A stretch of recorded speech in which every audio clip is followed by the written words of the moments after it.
Nah, ini kita harus memahami juga kriterianya seperti apa sih. Ternyata kelihatan kalau kita membaca jeli dan kita membaca lebih dalam lagi, ternyata kelihatan dan ada ciri-cirinya. Nah, ini nggak sulit sebenarnya tuh, asalkan kita mau mendalami lebih dalam, ya. Seperti apa sih cara kita ngelihat siklus bisnis tadi? Ini akan saya bahas lagi ya, nggak di sini ya, karena akan panjang. Oke. Nah, langkah dalam melakukan value plus growth investor sendiri ya, investing tadi ya. Satu, kita kumpulkan semua data dulu ya. AR itu annual report, laporan tahunan. LK, laporan keuangan. PUBEX, public expose ya. News dari kontan, dari bisnis, dari CNBC, dari yang lain sebagainya, dari RTI gitu, ada news juga loh. Nah, di sini kita kumpulkan semua, dan bahkan dari mana sih? Dari website IDX ya, dari Google, dari website emitennya sendiri kita cek ya.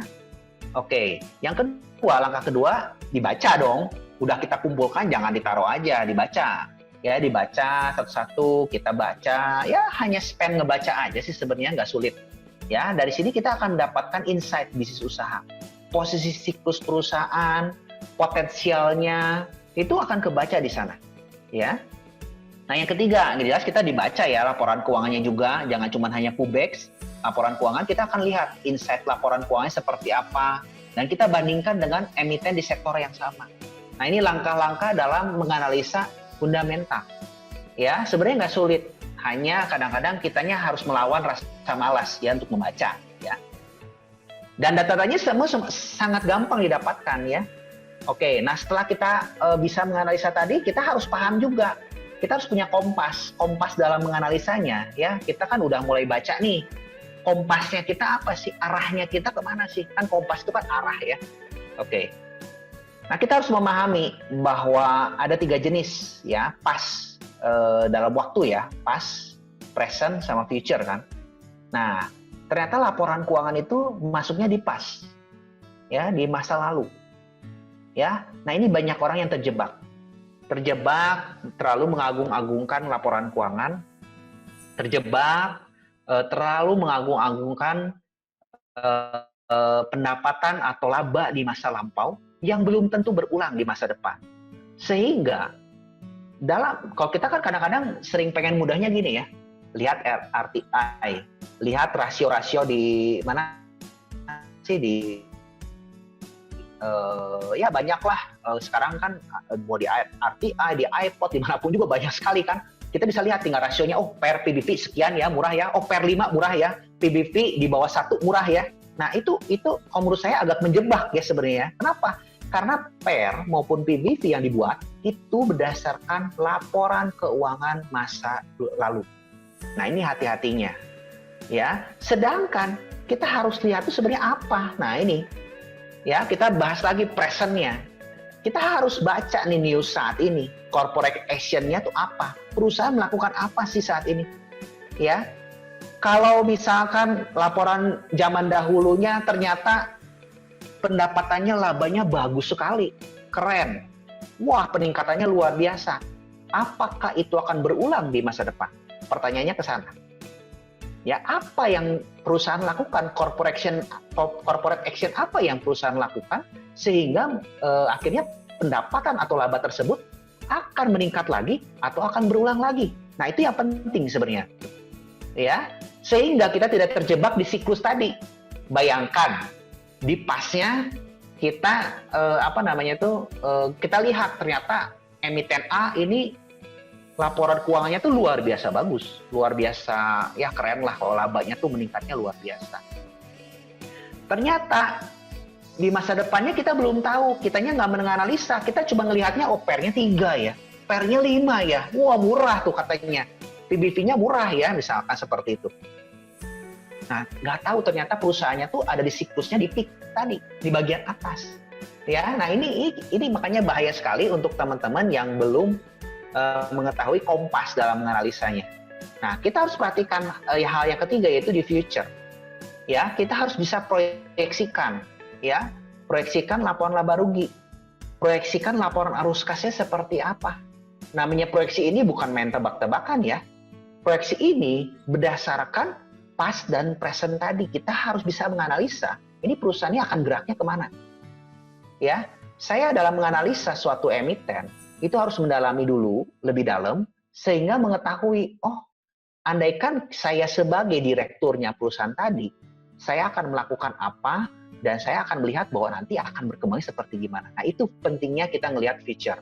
Biarpun kita bukan cenayang ya, kita nggak mungkin bisa ini ya, tapi dengan adanya corporate action yang dilihat, yang dilakukan oleh ini, minimal kita bisa melihat, oh ini yang akan dilakukan oleh manajemen.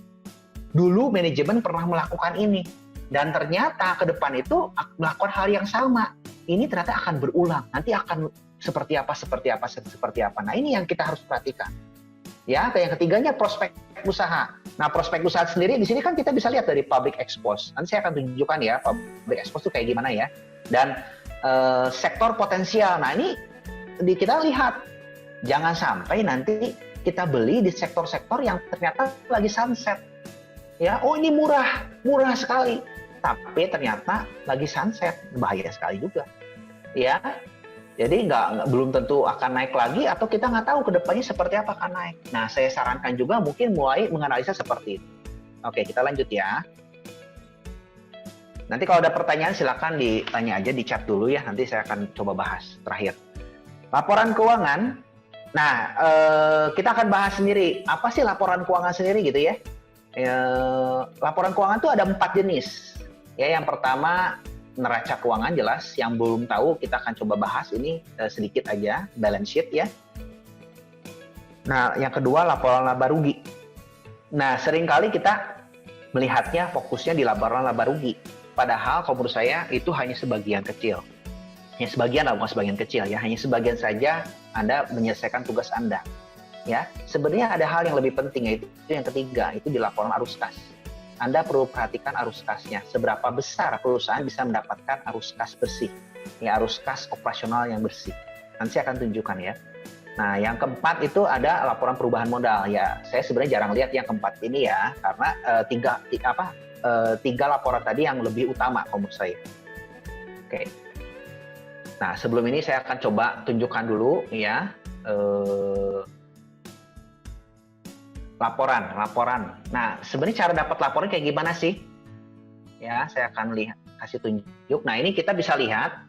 Ini kita bisa masuk ke websitenya IDX, itu idx.co.id. Ya, nanti akan masuk ke dalam seperti ini. Anda tinggal klik aja di berita, bagian berita pengumuman, ya, atau di perusahaan tercatat di laporan keuangan dan tahunan bisa. Ya, saya lebih senangnya di sini di berita pengumuman. Kita klik ya. Nah, kalau kita klik, ya, kita akan masuk ke bagian pengumuman. Nah, kata kuncinya apa? Anda tinggal ketik aja di sini.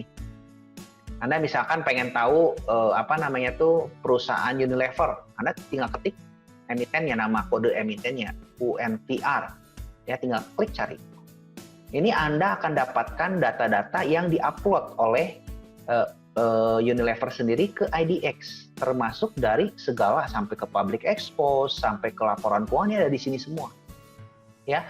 Kalau Anda mau lebih ringkas lagi, tinggal tambahkan di bagian depannya tadi itu ada kata-kata laporan keuangan.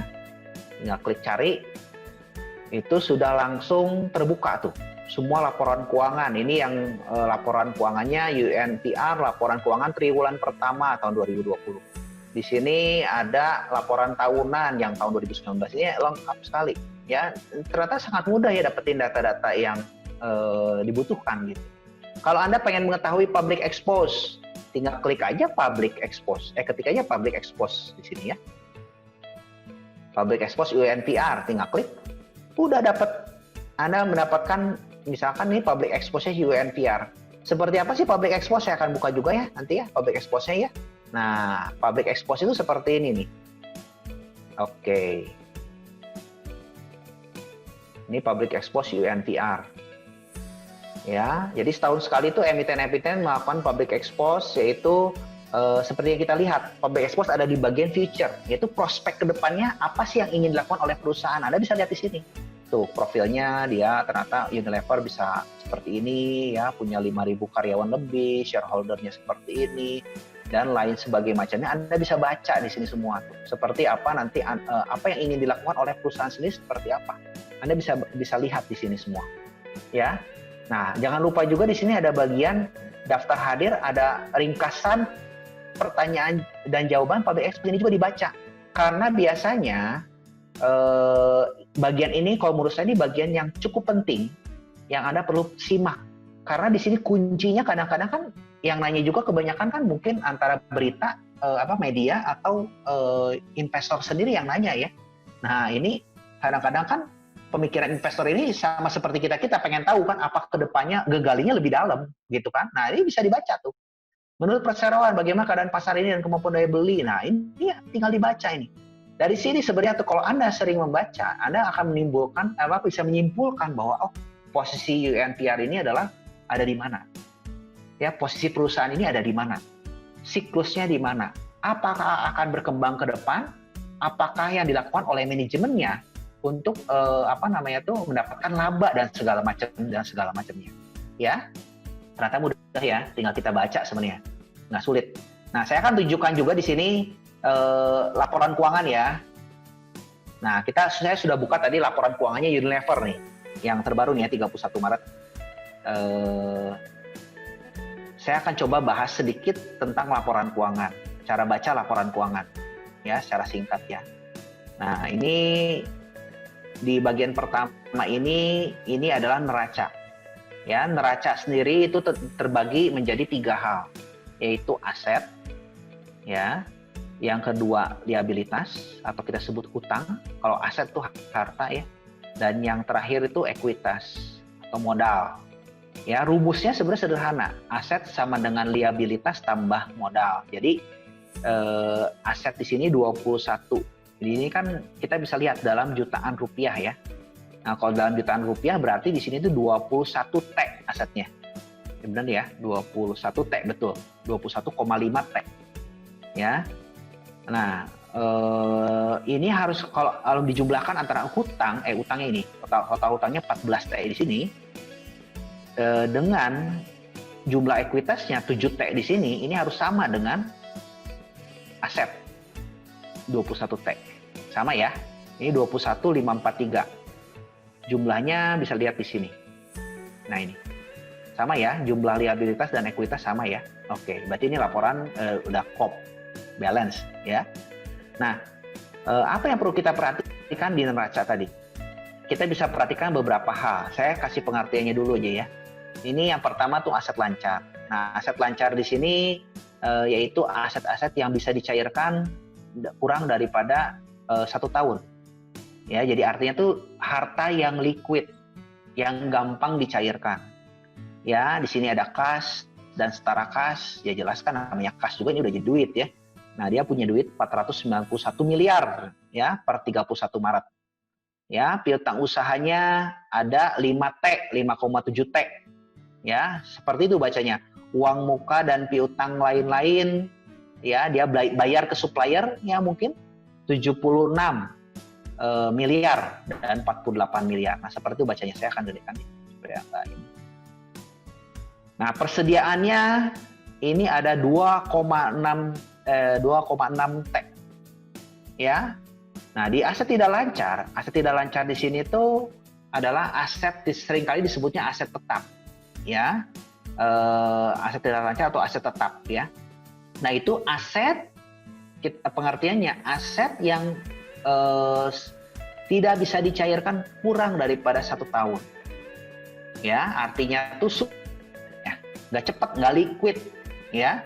Nah, ada apa aja? Ada aset tetap sendiri ya, seperti inventaris mungkin dan lain-lain sebagainya ya, peralatan, mesin, rumah dan lain sebagainya ya, tanah gitu kan, goodwill ya, ada goodwill merek dan lain sebagainya ya, aset tak berwujud ya, aset hak guna di sini bisa dibaca lebih detail di dalam. Nah, ini nilai-nilainya. Oke. Nah, lalu di bagian liabilitas sendiri adalah utang. Ya, utang sendiri dibagi menjadi 2, ada liabilitas jangka pendek dan jangka panjang. Ya, di sini jelas jangka pendek kalau kita ngomongin kurang daripada 1 tahun, sama seperti aset tadi, ya, yang akan ditagih kurang daripada 1 tahun. Cara bacanya seperti itu. Kalau jangka panjang yang akan ditagih lebih daripada 1 tahun. Ya seperti itulah kurang lebih. Ya, nah ya jadi liabilitas jangka pendeknya ini apa sih? Pinjaman bank, ya di sini bisa dibaca lah. Ya ada utang usaha, ada utang pajaknya bisa dibaca di sini. Ini cara ngebaca seperti ini. Saya tidak akan sharingkan rasio-rasionya, perbandingannya seperti apa, cara ngelihat lebih detailnya, karena akan terlalu lama di sesi berikutnya ya. Oke, saya ini singkat dulu ya, secara Anda tahu dulu komponen-komponennya. Oke, tapi rasio singkat boleh lah. Rasio singkatnya itu apa sih perusahaan itu harusnya yang seperti apa sih yang baik? Biasanya kita bandingkan antara aset lancar nilainya dengan utang lancarnya dulu. Liabilitas jangka pendek maksudnya. Ya, apakah ini lebih besar atau lebih kecil? Ya. Nah, kalau lebih kecil, ya artinya perusahaan tidak bisa membayar kurang daripada 1 tahun. Nah, ini perlu diperhatikan sendiri. Bahaya. Untuk jangka pendek ini bahaya kurang daripada 1 tahun kalau manajemennya tidak melakukan tindakan. Kebayar nggak seperti itu misalkan. Ya, di sini apa namanya tuh kita perhatikan lagi nih. Apa sih misalkan yang bikin besarnya? Oh, utang usaha ini 4T. Ya, di sini kasnya ternyata sama piutangnya cuma segini. Nah, kalau gitu UNPR bahaya dong, belum tentu bisa bayar. Nah, tidak bisa seperti itu juga. Anda harus analisa lagi lebih dalam lagi. Kira-kira utang usahanya ini berapa lama? Ya, artinya tuh bisa nggak kita ngomongin ini ternyata bahaya tidaknya harus lebih detail lagi gitu menurut saya ya mendalaminya. Nah, yang jangka panjang terus rasio yang kedua itu biasanya kita ngelihat dari total hutang dibanding dengan modal. Nah, modal sendiri ini bagian terakhir itu ekuitas, itu modal ya. Modal ini ada modal saham itu modal dasar ya, modal awalnya berapa. Ada tambahan modal, pernah store tambahan modal ya dulu.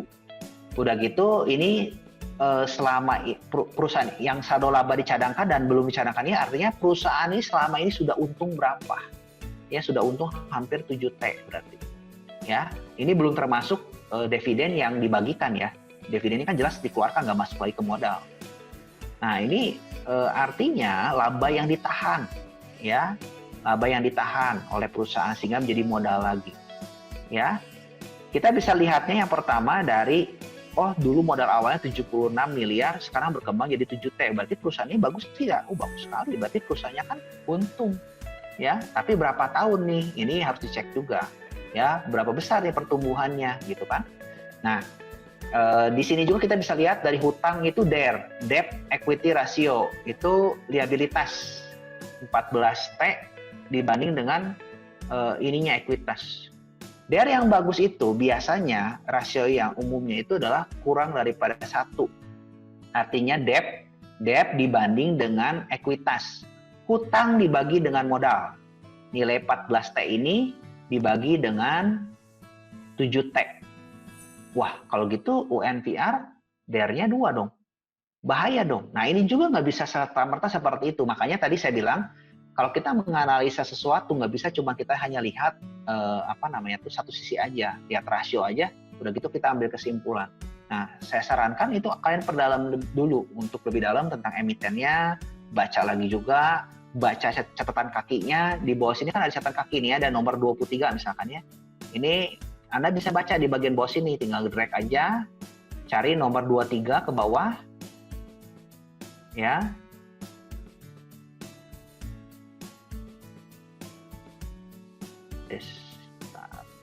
Misalkan di bagian 23 nih.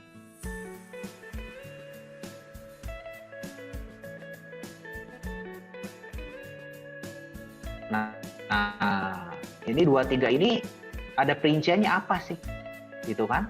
Ya. Gitu. Terus nomor 24 kalau kita catatan kaki penjualan bersihnya kemana aja sih? Nah, ini seperti gini-gini ini adalah catatan kaki yang Anda perlu baca juga dalam menganalisa sehingga tidak hanya lihat dari laporan keuangannya saja. Oke, ini di bagian neraca. Ya. Di bagian laporan laba rugi kita bisa lihat ada penjualan. Ya, lalu ada harga pokok penjualan.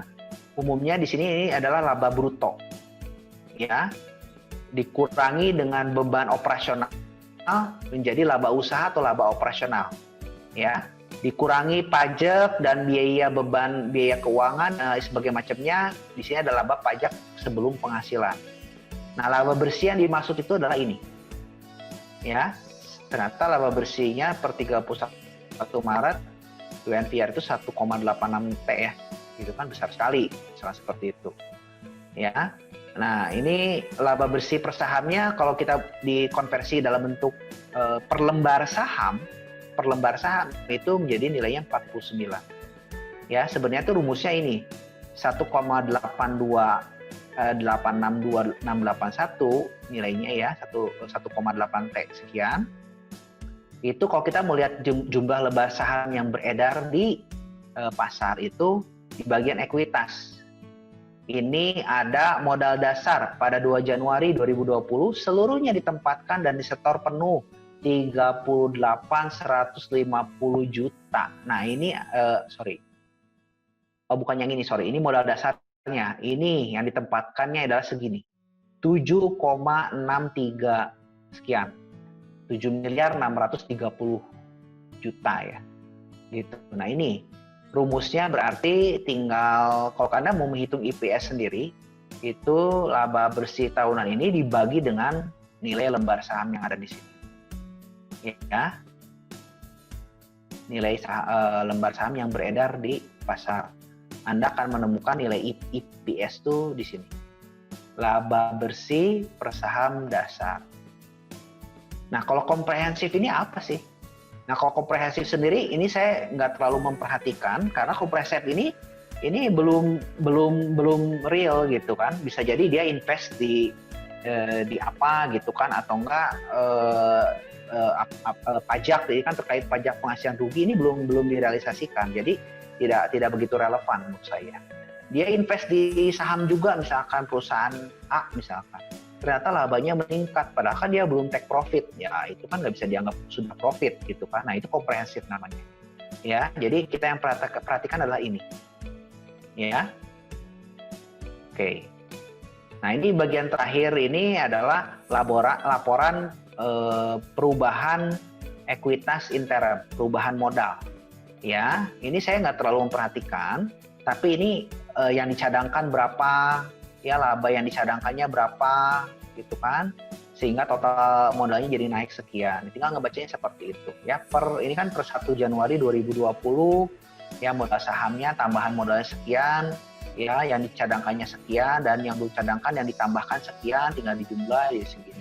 Seperti itulah kurang lebihnya yang dimaksud dengan saldo laba yang dicadangkan ya. Tapi saya kurang begitu memperhatikan, kita cukup hanya melihatnya di ekuitas yang tadi, yang tiga laporan tadi. Nah, yang terakhir sebenarnya saya memperhatikan itu yang paling penting justru itu di arus kas.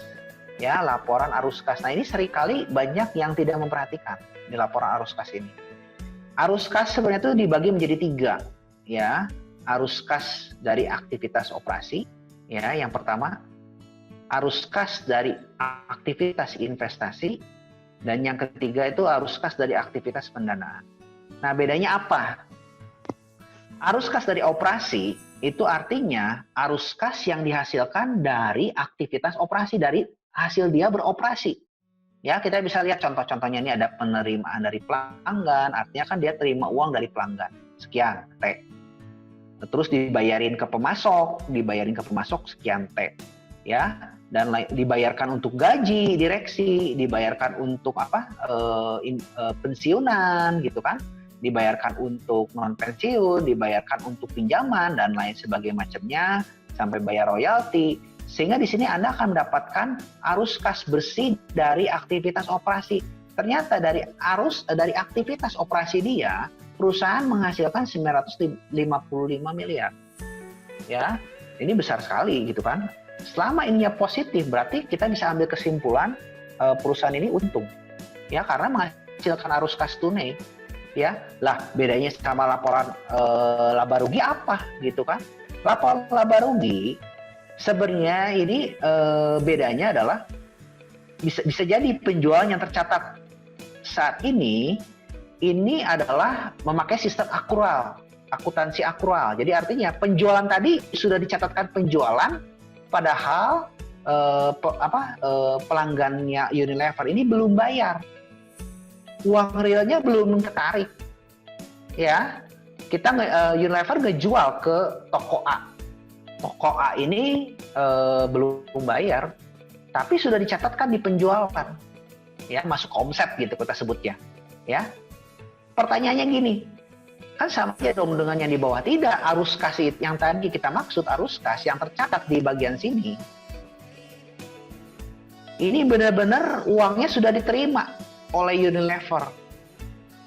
Ya, artinya si konsumennya Unilever sudah membayar. Nah, sekarang pertanyaannya, lebih baik uang realnya yang kita perhatikan atau hanya pencatatannya saja? Nah, ini dia kata kuncinya. Kalau kita hanya memperhatikan di laporan laba ruginya saja, banyak emiten-emiten tertentu yang punya laporan penjualnya tinggi, besar, padahal banyak yang macet di utangnya misalnya. Padahal ya tidak sesuai arus kasnya yang diterimanya, sehingga di arus kasnya bisa jadi minus. Nah, ini perusahaan-perusahaan yang bahaya. Ya, jadi artinya tuh perusahaan tadi ternyata tekor, uang cashnya tekor. Ada istilah kalau andaikan apa namanya tuh laba. Sebenarnya kalau kita bicara ya, saya sering kali nanya nih ke teman-teman. Teman-teman nih kira-kira yang paling penting tuh apa sih, laba atau cash? Ya, pasti banyak yang ngomong laba dong, harus untung dong, gitu kan? Nah, kalau andaikan laba itu adalah raja, cash itu sebenarnya tuh apanya sih? Cash itu King Kong katanya tuh, ya. Jadi kalau raja kan berkuasa kan, raja itu bukan di negeri. Tapi kalau King Kong ngamuk, sama aja raja pun ditinjak pun akan mati gitu kan, biarpun dia berkuasa segimanapun juga. Jadi artinya apa? Andaikan labanya besar, tapi ternyata arus kas yang dihasilkannya minus terus, ya jelas perusahaan tadi akan merugi. Ya ada pencatatan yang di laporan laba rugi yang mungkin belum dikeluarkan atau belum dianggap diakui. Nah, ini yang bahaya. Makanya dalam menganalisa tadi saya lebih memperhatikan yang pertama di arus kas aktivitas operasi dulu. Apakah perusahaan tadi menghasilkan arus kas tunai tidak? Ya, oke. Nah, yang kedua, arus kas aktivitas investasi. Apa sih yang dimaksud dengan aktivitas investasi? Simpelnya gini. Ini arus kas yang akan dipakai untuk investasi. Investasi apa? Investasi apapun, dari mulai dia investasi peralatan baru. Misalkan di sini perolehan aset tetap. Ya. Nah, ataupun dijual asetnya dia. Ya, contoh dia punya mobil udah tua, dijual, ya dapetin uang kan. Nah, seperti itu kurang lebihnya. Nah, apa sih yang kita bisa baca dari aktivitas investasi ini? Nah, inilah poin salah satu yang kita bisa lihat untuk future. Bayangkan kalau perusahaannya punya punya cash yang besar dan dia lakukan pabrik baru, buka cabang di mana, ekspansi kantor di luar negeri. Nah, dengan aktivitas-aktivitas investasi tadi, otomatis misalkan dia beli mesin baru atau bikin pabrik baru, dengan harapan ke depannya itu akan menerima penjualan yang akan semakin naik. Nah, itu dia. Makanya kalau kita sebut arus kas investasi ini seringkali kalau disebut negatif, ya kita sebutnya negatif, ini kecenderungannya baik. Kenapa? Perusahaan akan terus ekspansi. Ya, seperti yang kita tahu, jelas perusahaan ini diciptakan untuk terus menghasilkan laba yang semakin bertumbuh. Lah, kenapa harus bertumbuh terus ya? Nah, bayangkan sekarang kita kalau nggak bertumbuh, gaji jelas akan naik, ya UMR kan naik terus, nggak mungkin turun ya, gitu kan, biaya akan naik terus, ya. Nah, makanya perusahaan dituntut untuk bisa memberikan return yang semakin baik, ya. Bandingkan satu rasio itu namanya tuh ROE, di sana kita bisa lihat kalau ROE-nya semakin ROE-nya besar, itu semakin pengembalian ke modal ke pemegang saham itu makin baik. Ya, itu satu kriteria perusahaan yang kita bisa ambil ROE. Nah, yang ketiga, arus kas dari aktivitas pendanaan. Dari pendanaan sendiri di sini jelas namanya pendanaan. Artinya dapetin duitnya untuk melakukan investasi atau operasi ini dari mana sih? Ya, dari pinjaman bank misalkan. Kalau minus ini berarti kita ngomongin perusahaan membayar pinjaman. Ya, kalau plus berarti perusahaan mendapatkan pinjaman. Ya. Nah, pembayaran dividen, oh ternyata dia mengeluarkan dividen untuk dibayarkan ke pemegang saham. Pembayaran liabilitas sewa, nah ini dia, jadi ngebayarin untuk sewa dan segala macamnya. Nah, di sini kita bisa lihat, artinya kalau kita bisa ambil kesimpulan kalau pendanaannya ini minus, yaitu akan semakin baik. Artinya perusahaan membayar hutangnya dia. Ya, kalau plus berarti jelek atau tidak? Ya belum tentu juga. Kalau dia ternyata butuh hutang untuk diinvestasikan dan akhirnya menciptakan laba, bagus atau tidak? Ya jelas bagus dong. Ya, makanya kalau kita lihat ini merupakan suatu, ya kalau saya melihat laporan keuangan ini, kita akan melihat bahwa posisi perusahaan sedang di mana sih? Apakah dia akan ekspansi? Apakah dia akan diam saja?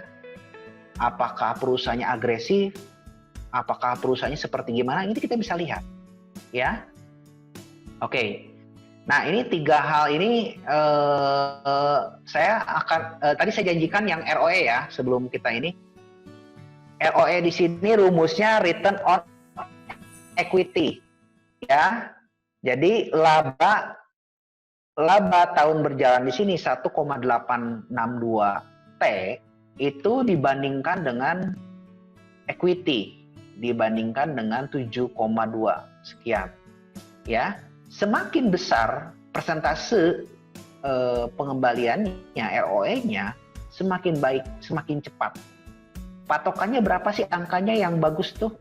ROE itu sama seperti gini lah, kalau misalkan kita taruh di bank, sekarang berapa sih? Misalkan 5% aja ya, 5% deposito bank. Misalkan aja 5%.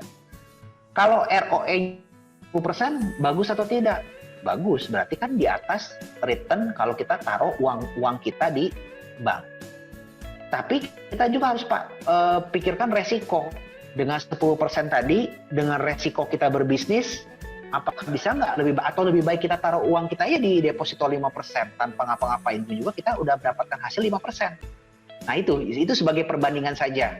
Ya, ROE mana yang bagus.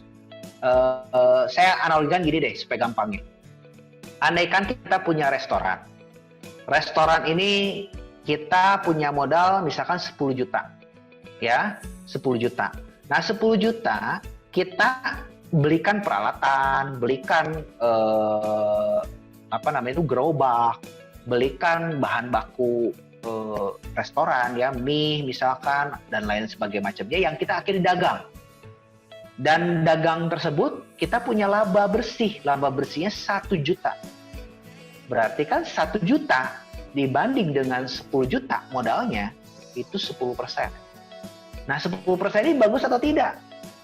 Nah kita bandingkan lagi dengan deposito tadi kan. Tadi deposito 5% ya. Ini 10% kita bisnis restoran, bisnis gerobak tadi 10%. Sedangkan di deposito 5%. Nah tinggal Anda memikirkan, aduh ngapain ya cuma return 10%, udah aja mending taruh di deposito, jelas modalnya nggak bakal hilang, jelas biarpun 5% tapi modal tetap utuh. Sedangkan kalau kita lihat di sini 10%, mungkin aja tahun pertama Anda untung 10%, tahun kedua Anda cuma untung 5% atau bahkan tahun ketiga rugi. Ada resiko seperti itu. Nah, sehingga dan kalau kita pun modal akhirnya kita pikir udahlah jual aja deh gerobaknya, dan kita jual pun juga nggak mungkin kita dapatkan utuh kembali modal kita 10 juta, misalkan cuma 5 juta. Nah ini faktor-faktor resiko yang Anda perlu perhatikan sebagai petunjuk ROE. Makanya ROE semakin baik, semakin besar, itu artinya semakin baik, ya. Oke.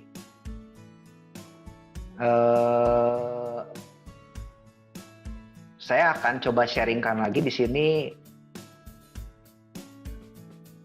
Saya tidak akan bahas lebih dalam tentang rasionya karena itu terlalu lama. Di sini saya cuma ambil quote aja di basic ini. Quote yang pertama itu dari Paulo Coelho ya. Paulo Coelho mengatakan bahwa harta karun kekayaan terbesar yang ada di dunia bukan adanya di pasar modal, bukan di bawah laut. Nilainya nyata dan transparan. Sangat sayangkan bila ada orang yang tidak mengenal pasar modal. Jadi artinya Paulo Coelho ini mengatakan bahwa banyak sekali saham-saham yang murah yang kalau kita bisa baca laporan keuangan, kita bisa mencari tinggal kita kata Pak Jurinadi tadi yang dikatakan kita hanya beli perusahaan yang dengan harga yang wajar dan kita tinggal tunggu saja, udah pasti untung. Nah ini mudah sekali ya.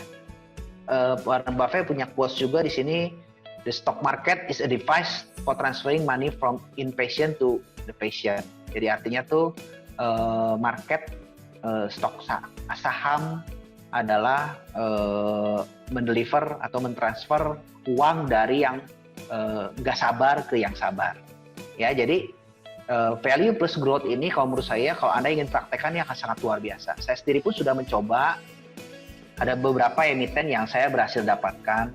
Ya, contoh seperti tahun lalu saya dapat MNCR, ya, BNLI.